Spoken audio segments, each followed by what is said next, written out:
550 KTRS. Sure, McGraw. Good morning. All right, let's talk first with the new poll coming out. Donald Trump taking it on the chin in a surge with Hillary. What do you make of that poll?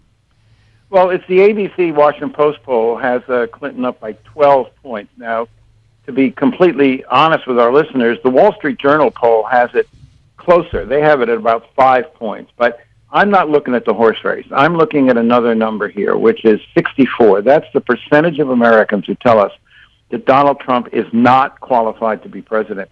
56% feel strongly about that.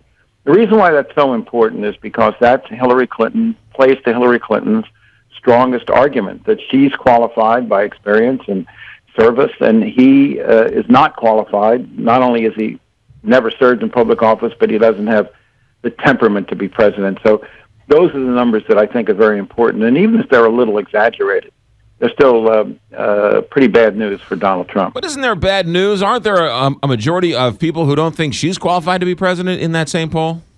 No. A majority, 61%, say she is qualified to be president. Now, there are numbers that she has to worry about. You're absolutely right, McGraw. The number, for instance, we ask, would Hillary Clinton as president make you anxious? And 50%, 50% say yes. Hillary Clinton as president would make me anxious. 70% say Donald Trump would make them anxious. 56% say they disapprove of the way Hillary Clinton has handled her email controversy. So it's not as if that people are totally enthusiastic about her.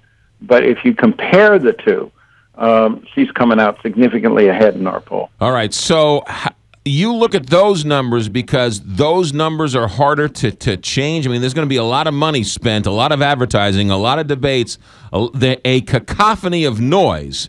How entrenched are those people's opinions? They're pretty entrenched, particularly given the fact that Hillary Clinton has been around a long time. You know, I mean, there's not a lot of new information that Donald Trump can introduce about Hillary Clinton. There's a lot of new information Clinton can introduce about Trump.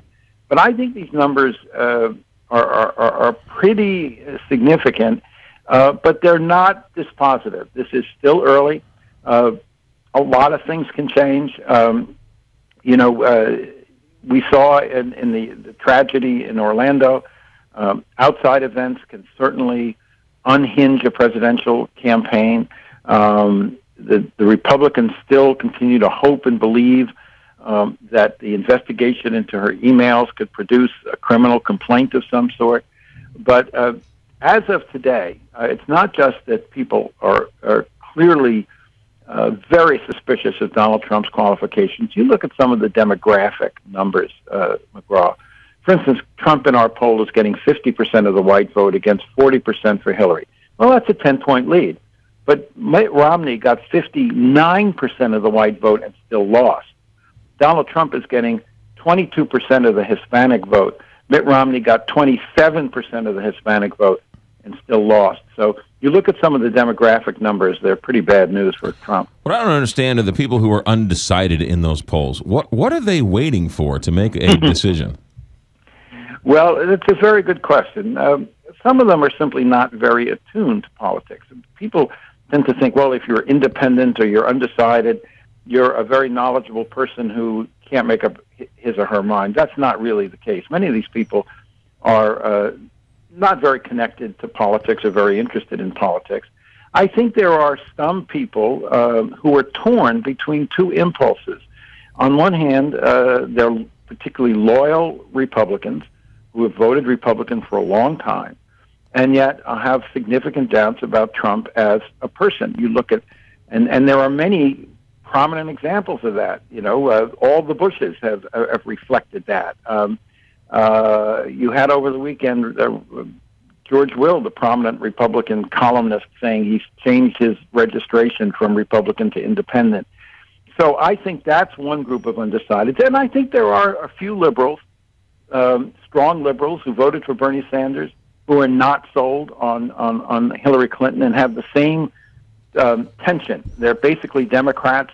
They're unhappy with the Democratic choice. But the problem, as you and I have discussed many times, the problem facing the Republican Party in terms of unification is much greater. 90% of the Democrats in our poll say they're for Hillary Clinton. Only 77% of Republicans say they're for Trump. So that tells me that the problems of unification are much more difficult on the Republican side, McGraw. Stephen Roberts, last question for you. I love talking to you because you have great insight, great history, great knowledge. Take for a moment what is happening in Europe. You have this vote to leave the EU, and now you're hearing this sort of buyer's remorse, and everyone's trying to superimpose Donald Trump on that vote one way or another with Europe. What are your thoughts as you watch all that? I think on a superficial level, there are connections and there are common emotions because there are common problems, particularly economic stagnation, McGraw. There are a lot of working folks in St. Louis and in Birmingham, England, who feel that the recovery has passed them by and who feel that they've been left behind by economic growth and that the rich people are getting richer and they're not playing a part in this. And so I do think on an emotional level there are connections. The single biggest difference is in Britain people voted for an idea, and a fairly vague idea, and as you point out this morning, given the economic and political turmoil that's ensued, there is a lot of buyer's remorse. In America, they're voting for an individual, not an idea. And as they look more closely at Donald Trump, the doubts are starting to grow, as our poll shows clearly. Stephen Roberts, have a good week. Thanks for checking in. Okay, my friend. Bye. 726, Big 550, KTRS. He's